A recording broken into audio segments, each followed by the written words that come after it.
Hi there, little friend.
Ilmo was nervous. His palms were clammy. He lowered his phone. Mulligan isn't picking up. Yako shook his head, pointed at his own phone. Same with Thornton. Ilmo didn't like it. No one was answering the phone at the workshop in Watery either. Something was up. It had to be the writer. Had to be. The Koskela brothers were crouching in the bushes across from the Elderwood Palace Lodge, its lights shining in the night. They couldn't wait any longer. The brothers knew Saga was in Watery visiting her trailer. Going now was their only chance to do this without hurting her. Ilmo stood up and a crowd of deer masks looked his way. Okay, this is it. The writer is the target. Take him down and it's all over. Only shoot the Fed if you have to. This is our big moment. We watch in the night. The crowd murmured the chant back to him. Ilmo turned his face to the hotel. He could see Saga's partner in the window. Ilmo slapped his brother on the shoulder. The brothers donned their masks. The cult of the tree was ready.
Sure.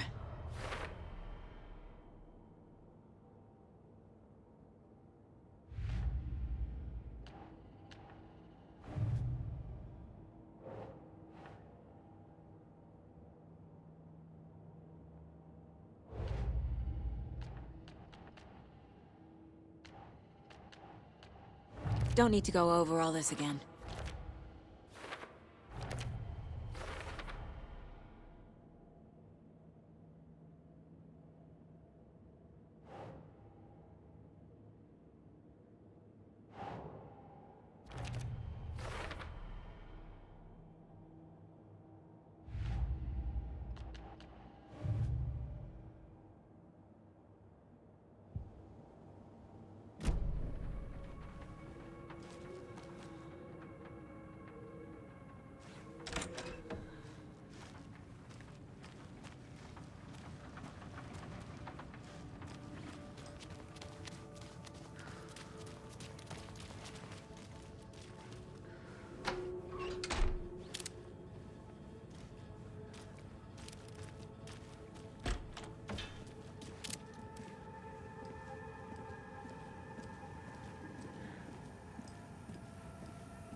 Gale Barrows stared at his chest x-ray.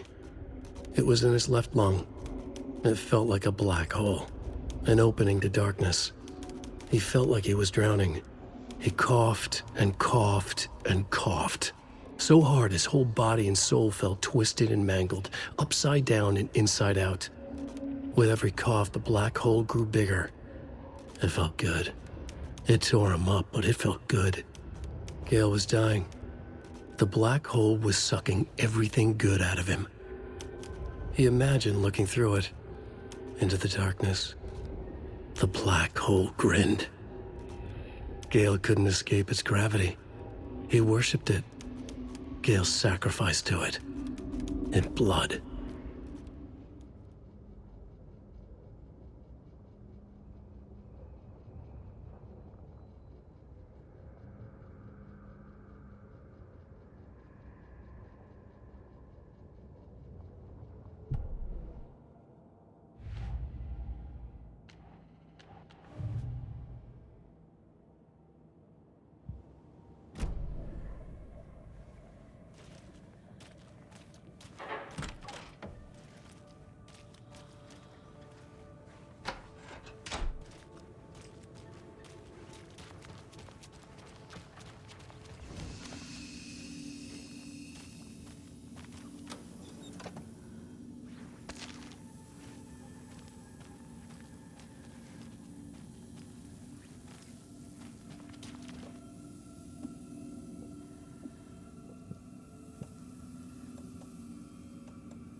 Need to catch up with Tor.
This must have been Tor's.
You come out of here this minute! That water is bad for you! Tor, wait! Cynthia Weaver, I know it's you! This kind of behavior is not okay! Let him go! Tor!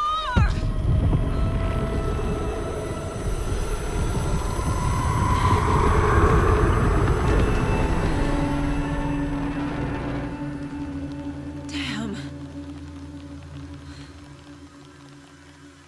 Well,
I need something to cut this.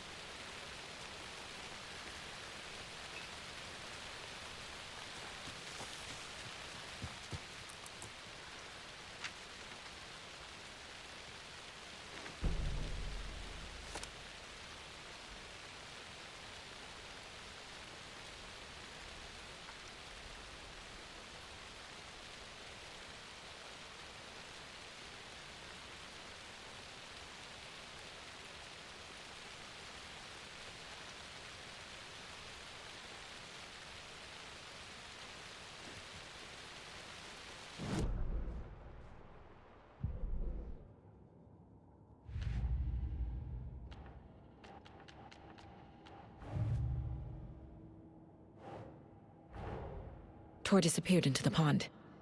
It's another overlap. Has to be. How do I get inside?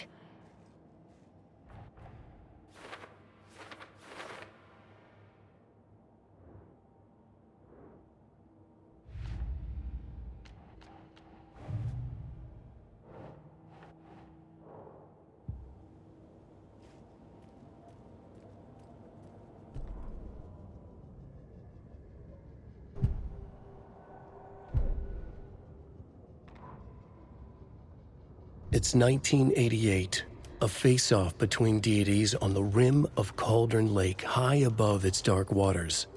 Thunder roared, the old gods facing something even more powerful, something harder to define even.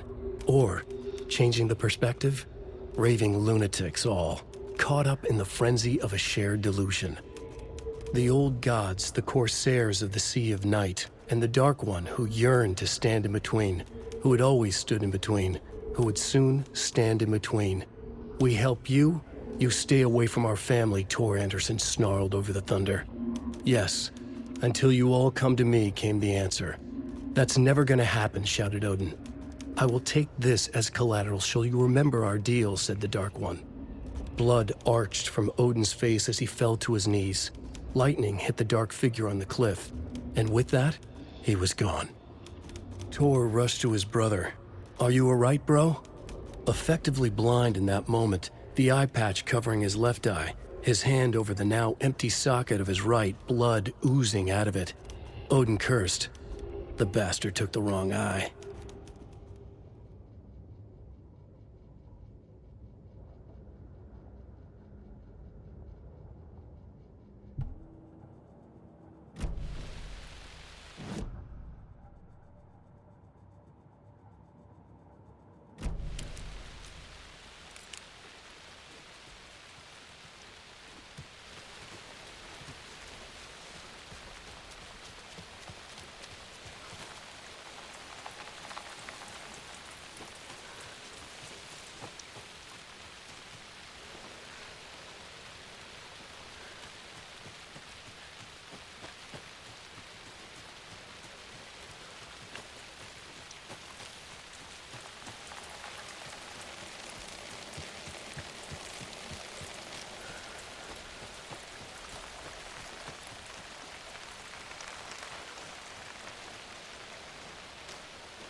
What was that? Where did Tor go? What on earth do you mean, Saga? Tor is resting in the wellness center. Remember? What? We both saw him go into the pond. Okay. Are you fucking with me, or is this a story again? Now. Let's cool it with the language. She's clearly lying to me. Why?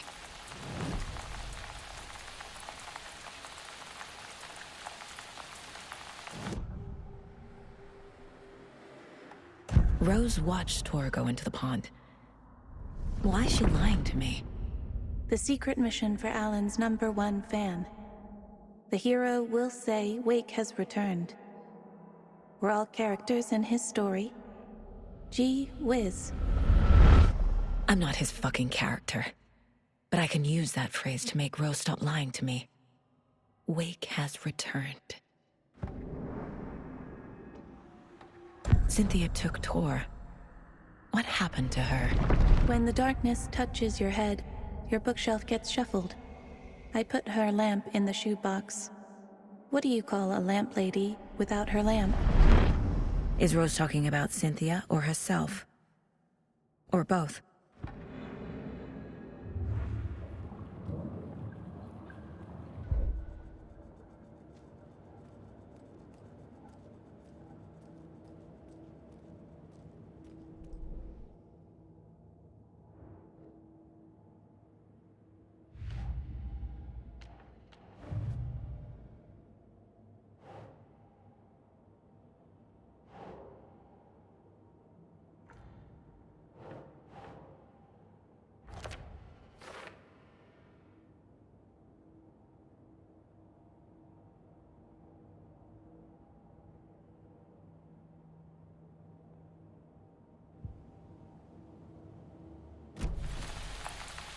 Rose.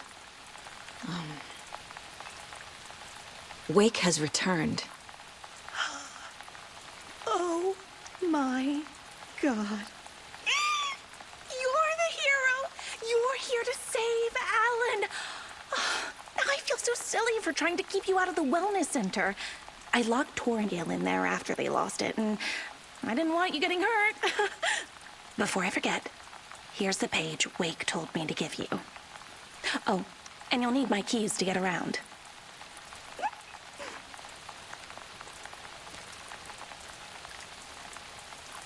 Saga jabbed the selector on the jukebox, the missing record in its place. Saga couldn't have found it without Odin's help.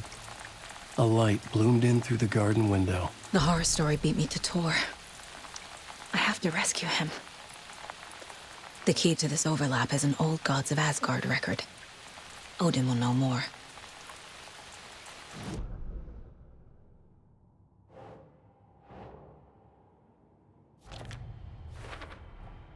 The page says the record will open the overlap. Or is the page predetermining it? Am I just playing into the story?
Saga jabbed the selector on the jukebox, the missing record in its place. Saga couldn't have found it without Odin's help. Standing there, Saga felt exposed, expecting the shadows to come alive. The needle crackled on the vinyl. The song swelled. Odin had said it was written for her and her mother. Her grandfather's apology. The lamentation of an old man. His heart was broken, sinking into darkness. Odin had said that the song would be a way to know Tor, a way to find him. A light bloomed in through the garden window. That's where Tor had vanished into the pond. Saga knew what she had to do.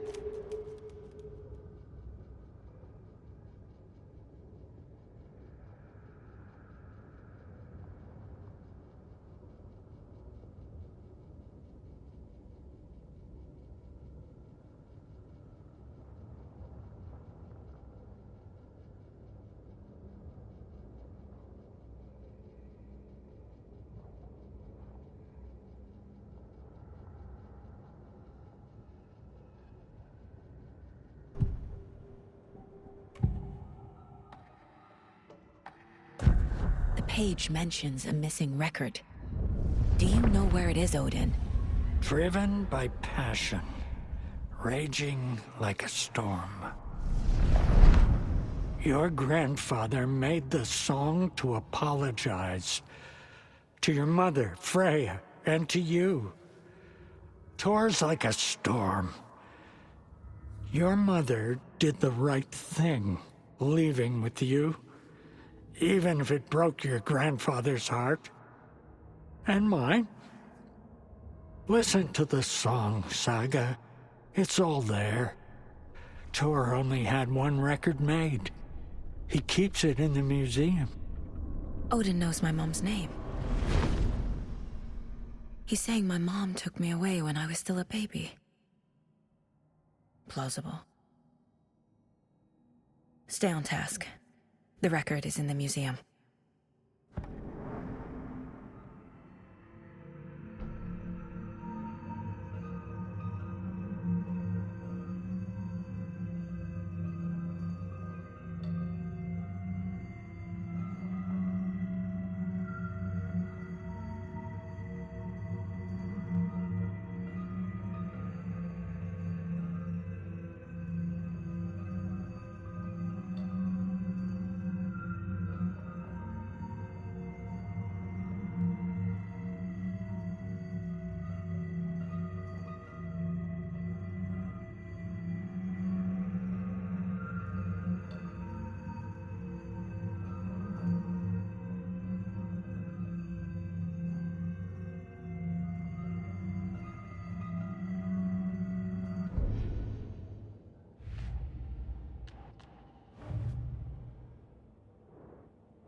Wake is in custody. How have you been in contact with him? He leaves me messages in funny places, like the newspaper, books. Once he even wrote to me with a cloud. If it's something really important, he tells me in a dream. Okay. And what does he say to you with these clouds? Ways I can help him, how I can stay safe, good dinner recipes, ways to kill Taken, lots of stuff. I've been finding some pages of writing lately too, so he must be working on a new book. Exciting. You're the one leaving those Alex Casey lunchboxes around, aren't you? Guilty. They were the only Alan-related containers I could find online. He told me to destroy the Taken around town, and I needed some way to stash my gear. I even recruited Mandy May to make knitwork decorations to mark the sites. The stashes are for you, too. You being the hero and all. Thanks. I already have been.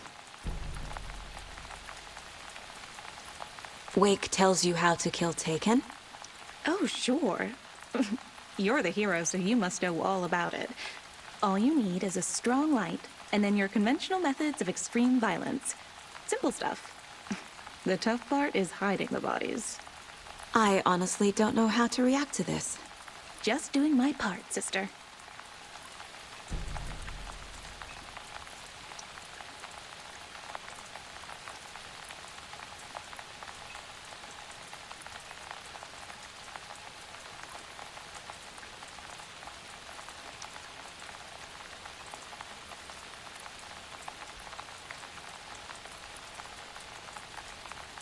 What happened to Tor just now? Cynthia took him. Ugh, I knew someone was messing with Tor's head. There's something wrong with the water here. Pipes acting up, black stuff coming out. Cynthia's probably behind that, too. Does Cynthia have any connection to the cult of the tree? Oh no, she's way too frail for that. But she used to be this town's best defense against the forces of darkness. Well, after Alan. But I guess it finally got her. You need to get the residents out of here. It's not safe. Oh, this kind of stuff rolls right off their backs. They've lived very rich lives. Very resilient. But I already told everyone to wait at the designated muster point on the front porch. We run drills every few months. I'm so proud of them. I'm impressed by how prepared you are. We're pretty used to this kind of thing.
It's not opening.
Must be locked from the other side.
Is this something they watch on movie night?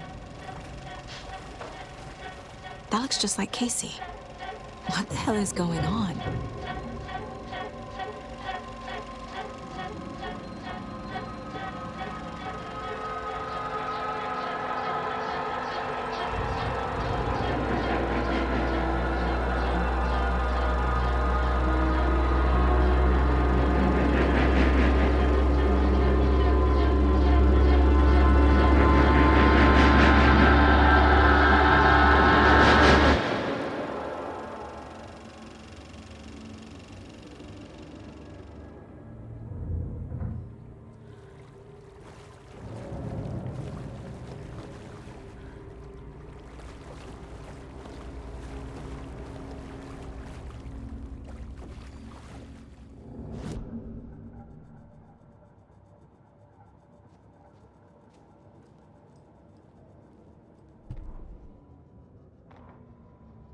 Wheeler used to be the agent of a manic-depressive celebrity writer, Alan Wake.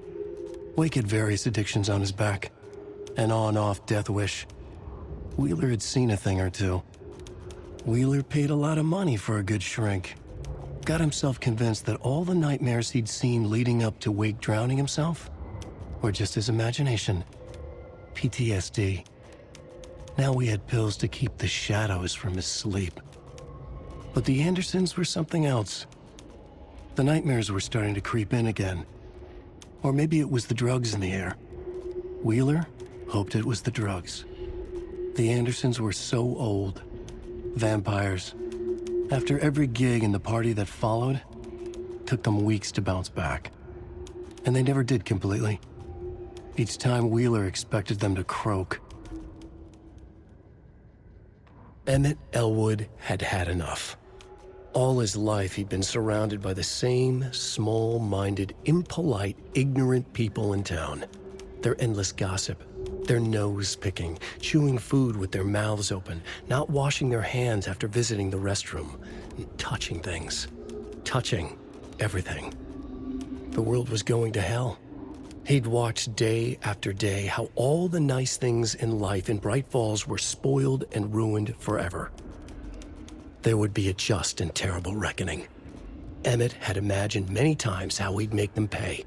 He had lovingly tended his anger, made it grow hotter. It was out in the open now. Ugly and slobbering, they reached at him with their unwashed hands. He'd beat them down, beat them until they no longer moved. And then he'd wash his hands with a strong antibacterial disinfectant.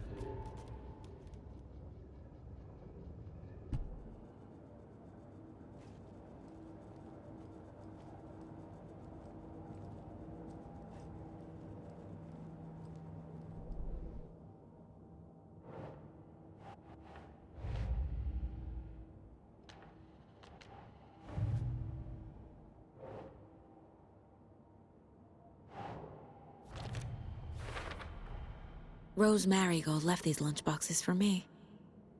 Alan Wake apparently told her to. I guess I owe her one.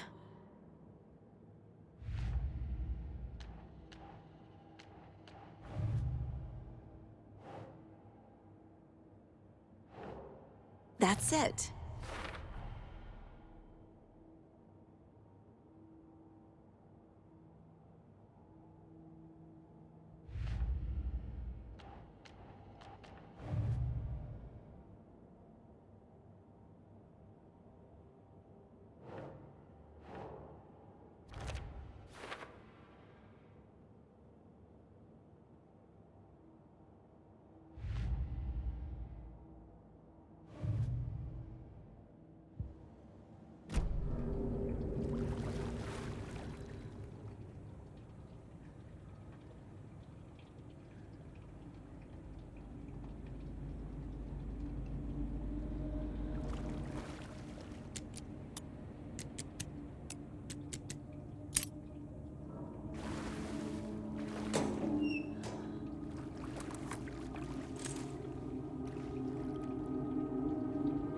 A fuse.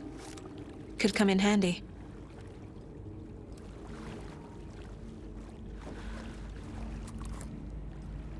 Cynthia Weaver had always kept her lantern close. Someone in the bathroom with her. In the dark. Dark water pressed itself into her. She screamed.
It won't open.